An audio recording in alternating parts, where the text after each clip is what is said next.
This week, a sharp new political clash erupted, not between parties, but within conservative ranks. Laws and reforms, votes and policies, normally the terrain of political debate. But now, it's personal. On November 27, 2025, Nalin Haley, son of former U.S. presidential candidate Nikki Haley, took to social media and fired a scathing public rebuke at fellow Republican Vivek Ramaswamy. "This creep should not be near any child," Haley wrote on X, "and we absolutely can't have his third-world parenting style imposed on American kids."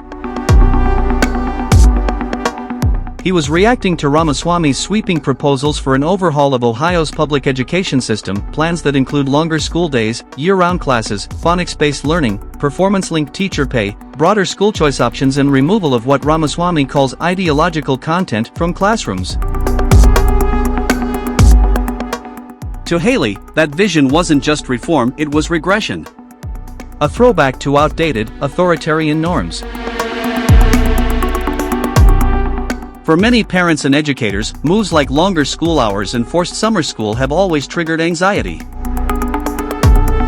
But by branding Ramaswamy's ideas as third-world parenting, Haley escalated the debate, suggesting these weren't merely policy proposals, but threats to children's well-being. This isn't just a spat between two politicians. It reflects a deeper struggle within the conservative movement between traditional family values and aggressive institutional reform. Ramaswamy, a 2026 hopeful for Ohio governor, says he's tackling a system that he believes is failing American children, citing falling academic standards and the burden of childcare on working-class families.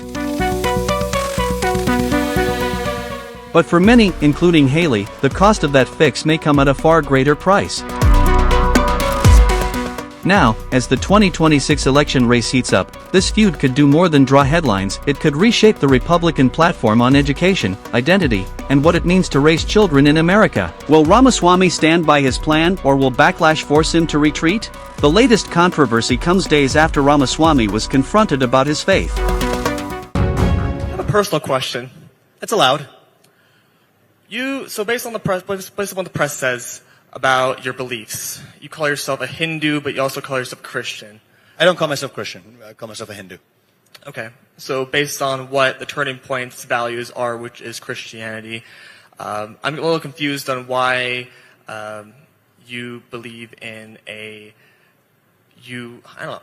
Wouldn't it be logical to conclude that a monotheistic organization would be more, I don't know, I guess I just don't understand why I guess a polytheistic ideology would support some sort of, I guess, monotheistic perspective which Christianity is. So I guess I'm wondering why you have Christian values in that way. Sure. Happy to address that. What's your name, sir? Liam Birmingham. Liam. So tell me about what you know about Hinduism. Hinduism is a polytheistic religion that. So with due respect, I'll just cut in right there because there's one thing I have a little bit of authority on. I'm actually a monotheist. I believe there's one true God.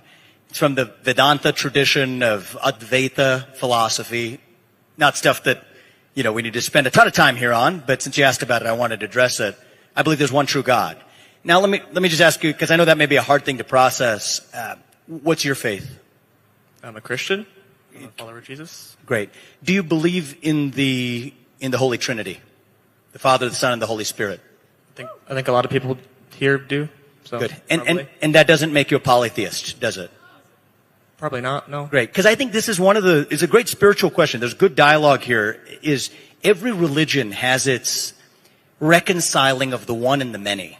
And so in my faith, I believe there's one true God. He resides in all of us, and he appears in different forms, but it's one true God. So I'm an ethical monotheist. That's the way I would describe my faith. Now, I will tell you, I'm not running to be pastor of Ohio. I'm running to be governor of Ohio, and I didn't run to be pastor of America. I ran to be president of the United States of America. Can I ask you a question in response? Because I love dialogue like this. Sure, yeah. Do you think it's inappropriate for someone who's a Hindu to be, say, a U.S. president? No, I think it's... No, well... You be honest. Isn't Hinduism... Well, I mean, as I can ask yourself that Hinduism believes in Shiva and what is it? The flute god. I forget. Right, Krishna, who's you're thinking of. Yeah, Krishna. So the one thing for you to take away from about my faith is I'm an ethical monotheist. I believe in one true God, the Advaita philosophy of Vedanta, and I think that as you think about the Holy Trinity and what that means for, you're not a polytheist either. That's a similar philosophy, and I'd love to kind of continue that over a religious dinner conversation sometime. But you also call yourself a Hindu as well. I'm a Hindu. I am a Hindu. So I'd like to, so we're here mostly, I love having spiritual discussions. We can continue this another time. What I'd like to focus on today, though, is actually where that leaves us with the values of our own country, the shared values of this country. And actually, to that effect, what's your name? Liam Birmingham. Liam, I have something I'd like to give you. Would you like to just come on stage and join me for a moment? It's something that's really important to me. It's next to my faith and to my family. This is the next most important thing to me in life. I usually keep it with me, and for tonight, I think it'll actually be really useful for having you come up here, and I'd love to give it to you. You want to join us for a second? Give Liam a round of applause, folks, for being brave and asking a tough question.